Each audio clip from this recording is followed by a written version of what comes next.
Today we are a country divided, or at least that's what we're told.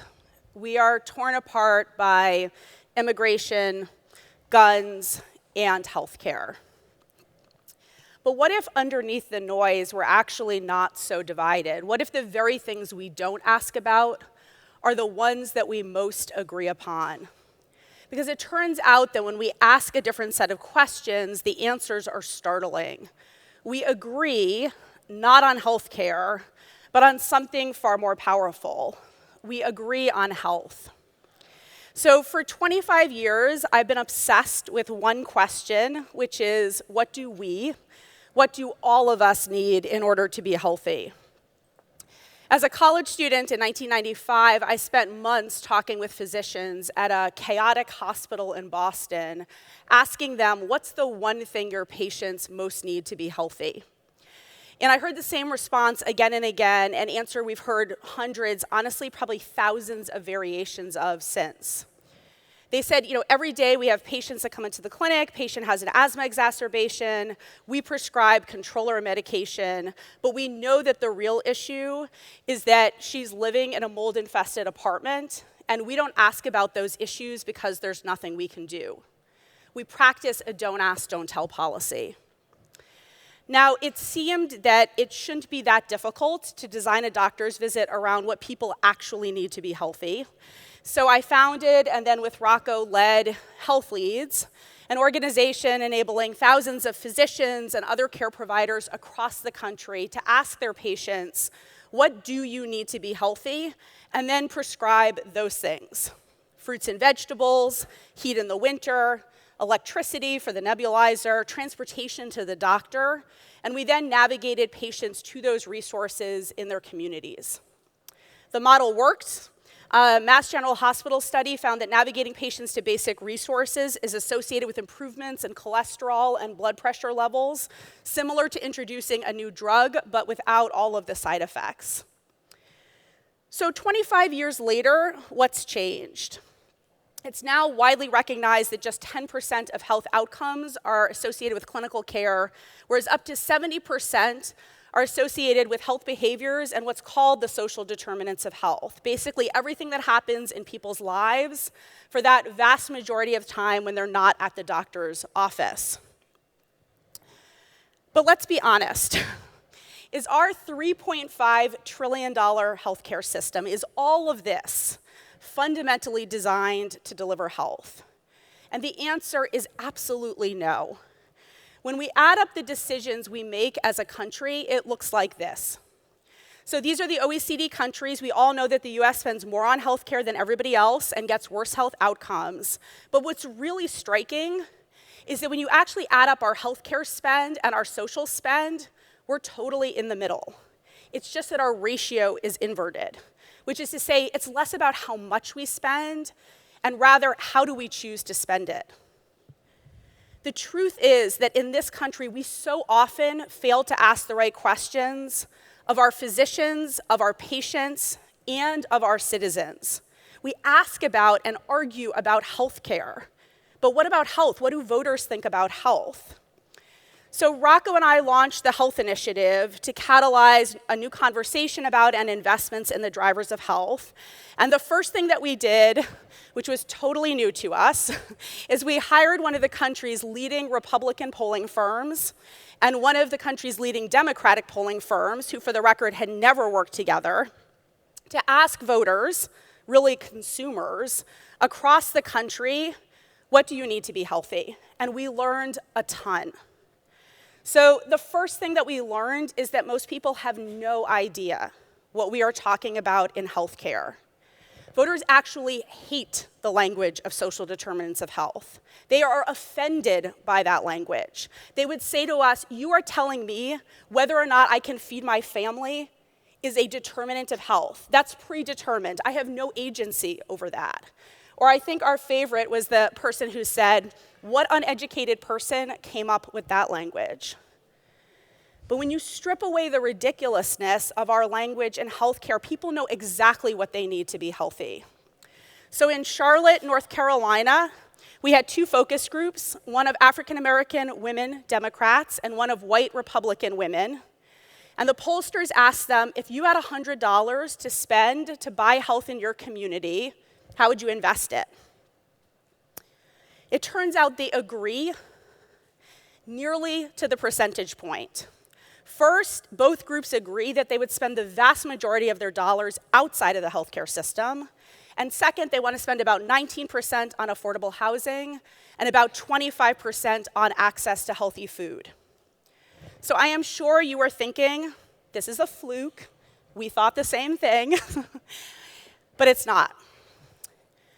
White and Latino male swing voters in Seattle, African American and white Democratic women in Cleveland, white male Republicans in Dallas, Texas, low-income white Democrats in rural Hendersonville, North Carolina, their answers were strikingly similar.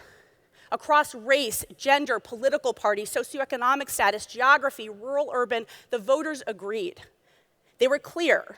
They said, we are responsible for our health, but we know that there's some critical building blocks we need in order to be healthy, with all of the focus groups across the country choosing to spend more money on access to healthy food and safe housing than on hospitals and clinics.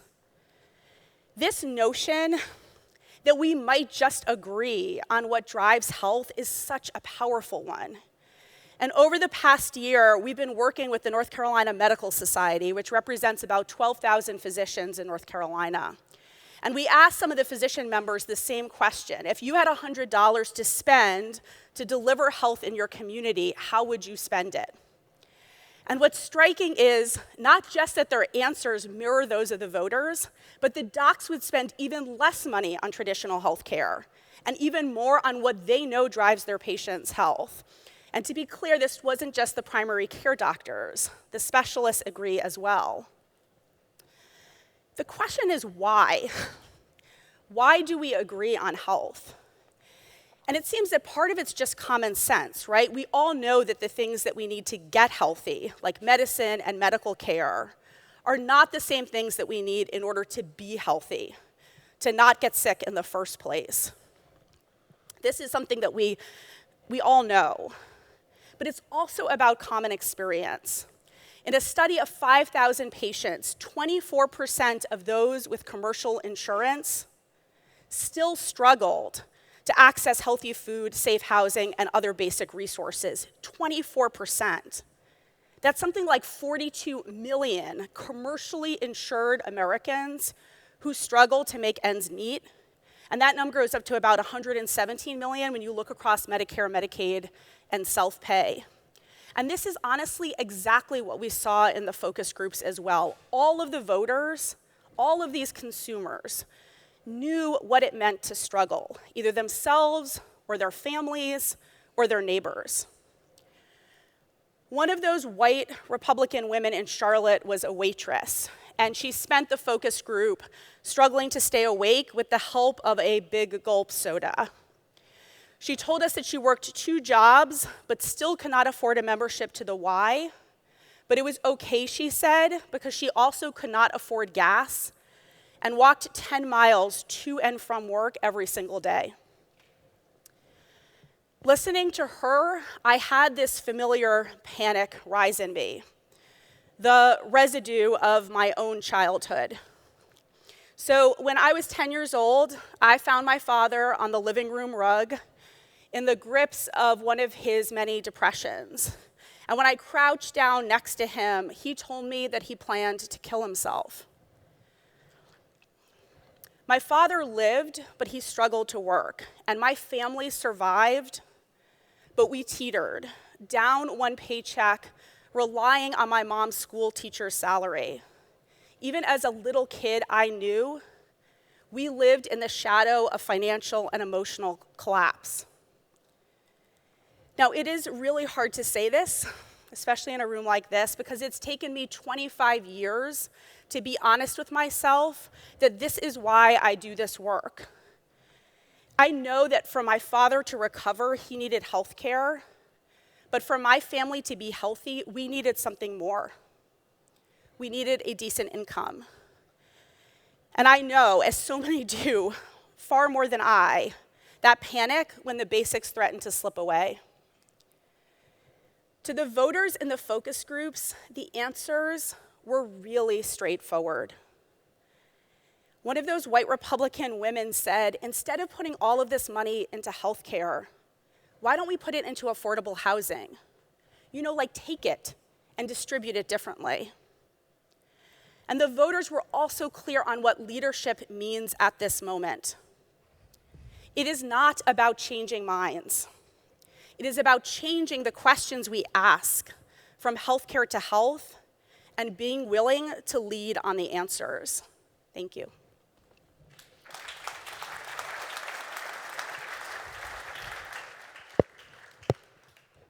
So, like Rebecca, I've spent my career obsessing over the right questions, but I come at things from a slightly different perspective through the lens of a statistician, a healthcare executive, and a policymaker.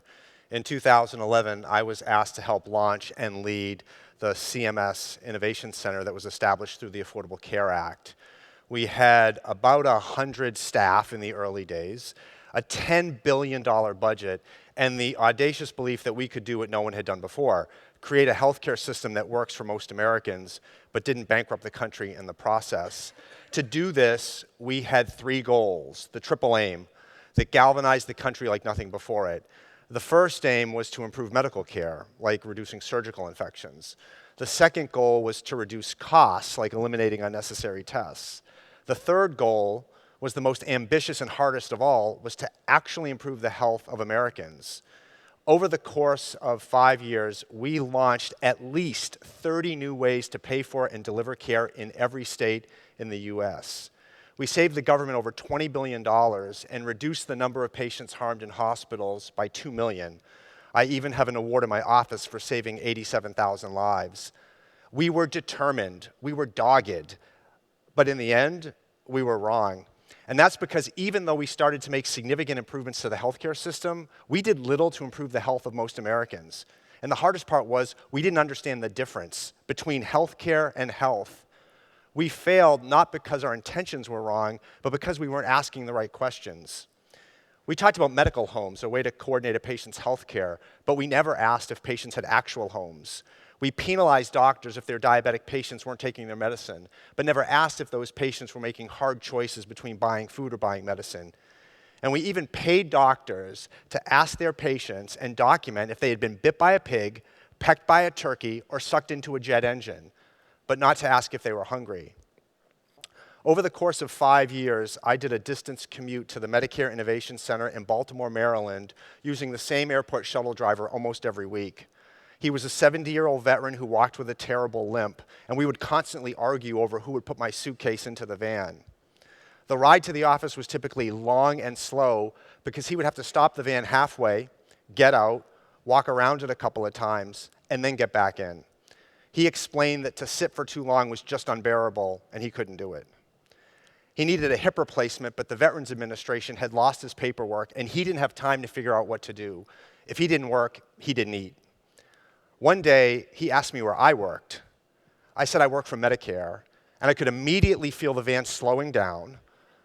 He pulled over to the right and looked into the back seat to make sure we were eye to eye. And he used some pretty rough language on me that I will never forget.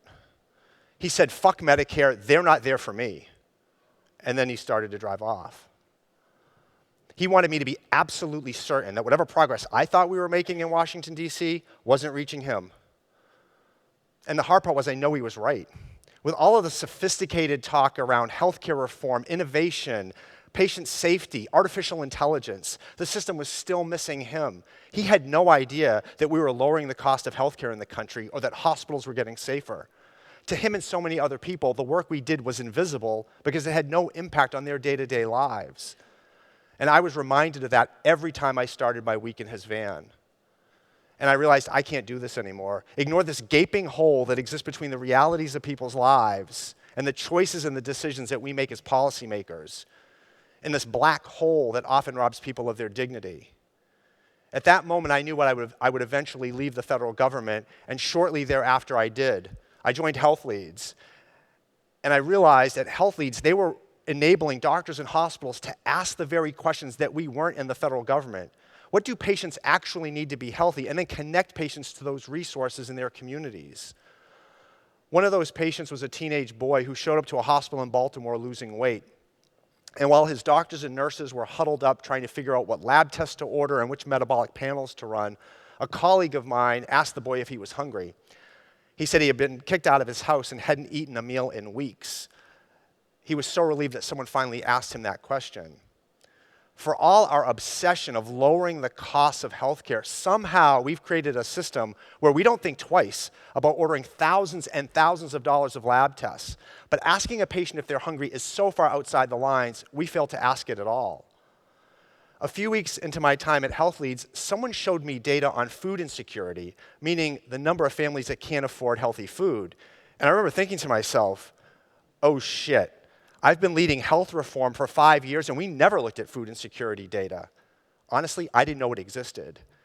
But it does, which begs the very question, has anything we've done in the name of healthcare reform actually had an impact on hunger in the US?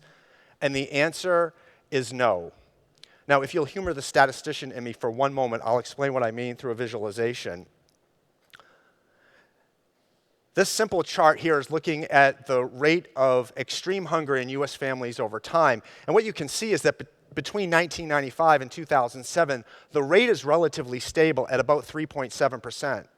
But then in 2008, the recession hits, and that rate jumps up by 50%. And it stays at that higher level for the next 10 years. Now, that's about health.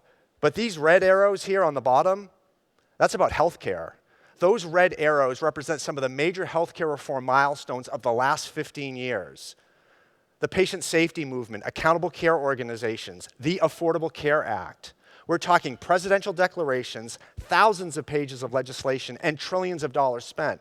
But the real point here is that none of that stuff is connected to the realities of people's lives, like whether or not they can feed their families, as if that has nothing to do with their health.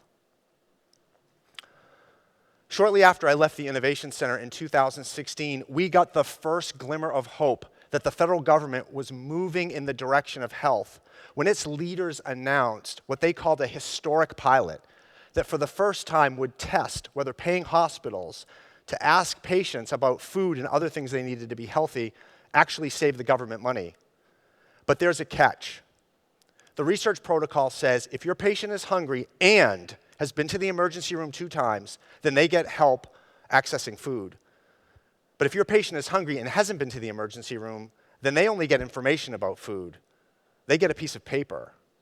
I couldn't believe we were using emergency room visits to determine which hungry patients got access to food, and I needed to know how that could have ever passed the ethics review process we had at CMS. So I reached out to my former colleagues and asked that question, and they said, well, that's because doing nothing for a hungry patient is standard and usual care in this country. It's not like we're taking something away. How is that possible? I know these people. I worked with them. And I know they were committed to doing the right things, but what I realize is they're just stuck in a system that determines how every question gets asked and answered. In looking at that research protocol through the lens I now had at Health Leads, I could finally see something that I couldn't while I was stuck in that same system. That we in science and medicine have again and again been blinded by our own methods and shielded by our institutions, deluding ourselves into thinking that the questions we ask, the data we collect, and the choices we make are purely objective. Nowhere is this tension more obvious than how we in healthcare talk about socioeconomic status. We describe those things as lurking variables, confounders, contaminants. They're called a source of bias. In the Manual of Social Epidemiology, socioeconomic status is referred to as a nuisance variable. What this means is that we don't treat for hunger, we control for it. But what if we didn't? What if we didn't control for food, transportation, and housing? What if we didn't view it as a contaminant, but as the very foundation on which we would build a health system? And what if we were able to connect health and healthcare data? What could we learn? In North Carolina, 1 in 7 people go hungry. That's health data. But it's also healthcare data when you consider that malnutrition is among one of the top diagnoses in the state. And what I wanted to know is, what's the relationship between the two? This chart is looking at the number of food deserts per 100 square miles in counties in North Carolina in relationship to the medical costs of malnutrition in those same counties. The bottom line here is that as food desert density increases in counties, so do the hard medical costs of malnutrition. Now, in a value-based environment, that represents financial risk to everyone, payers and providers alike. Yet with all the talk of social needs today, there isn't a single CMS quality measure or financial incentive built into our federal framework. How is that possible? The more I struggled with this disconnect, the more I realized I'm not alone. Rebecca and I have had scores of conversations with people around the country in healthcare, pit-in-the-stomach conversations, by people who feel trapped by the very questions that we're asking and the systems we're supposed to be transforming. One of those people was Tom Nolan, an architect of the Triple Aim, the very framework that guided all the work we did at the Innovation Center. And when I talked with Tom, I had some basic questions for him, like, where did the Triple Aim actually come from? And why are there 3 aims? Why not 4 aims or 2 aims? And Tom said this: the Triple Aim was initially 1 aim, health. But we all got co-opted into focusing on care and cost because that's what the system knew. It's the biggest regret of my life. I'd known Tom for 10 years and had never seen him mad or emotional, but he was both on that day. 4 months later, Tom died, and I think he knew he was dying when we talked and wanted to tell someone, anyone, that we got it wrong. And I know Tom is right, but not because I'm a statistician, a researcher, or a policymaker. I know because of my own story. This is a picture of me and my mom. I was 4, she was 25. My dad suffered from severe mental health issues and struggled to find regular work. We never, ever talk about this. But one day last year, I asked my mom what happened. And she told me stories of having to make impossible choices between paying the rent or buying food. And remembered thinking, my family and friends throw food away while me and my baby go hungry. And I asked her, did a doctor ever ask about food? And she looked at me completely incredulously and said, what the hell is a doctor supposed to do about that? To her, hunger had nothing to do with healthcare, and that's still mostly true today. The truth is, I'm ashamed. Not that me and my mom went hungry, but that I led health reform in the United States for 5 years, and I never asked the most important question: what do people actually need to be healthy? Now that I can see it, I can't unsee it. I see it everywhere. This year, actually this month, the Medicare Innovation Center will get $10 billion to fund the next decade of innovation. And I want to know, will its leaders continue to randomize which hungry patients get access to food and which don't? This year in the US, we will enter into a brutal political discourse over healthcare. And I want to know, will voters choose to talk about that stuff, or will they demand answers on what they know drives their health? Access to healthy food, safe homes, decent paying jobs. And next year in the US, we will spend $11 billion on healthcare every single day. Will we choose to invest that money, that's our money, on what we know drives health? One thing is real clear right now. Leadership at this moment in time is not about the next app, innovation, model, pilot, or program. It's about something more fundamental. It's about changing the questions that we ask and having the courage to act on what we've always known. That health isn't just the right aim, it is and has always been the only aim that matters. Thank you.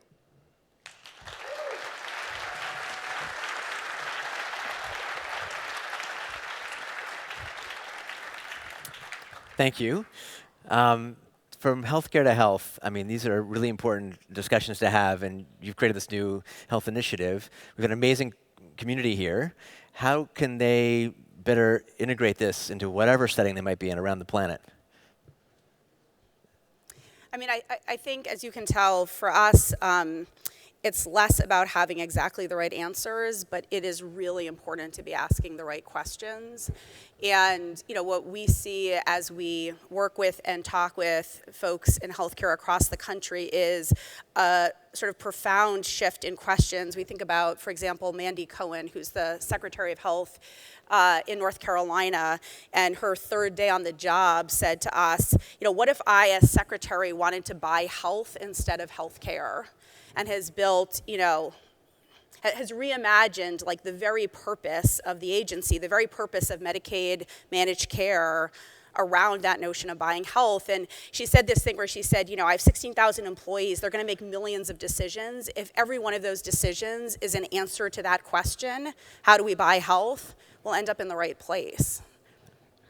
And a question for Rocco: given the CMS world and lots of rules, can this start somewhat be institutionalized to ask the question about food and food deserts and food insecurity as part of, let's say, our EMR, or other kind of ways to integrate that discussion into the common clinical practice? Absolutely, and I think the example from Mandy and other leaders are beginning to sort of tackle that. But I think that the reason we're getting there's so much potential right now is that this is risk that's already in the business. The minute we shifted from value and moved disease away from being revenue generating to financial liability, people will talk about what's the ROI on addressing the social needs stuff, but that's a different question than understanding that the risk is already in the business and is eating away at the economic infrastructure of both payers and providers alike. And so at some point, there's just an incredible opportunity to pull that thinking into the state and federal framework so that we create just a groundswell of momentum. And I'll just say one other thing in terms of data and technology, we haven't even scratched the surface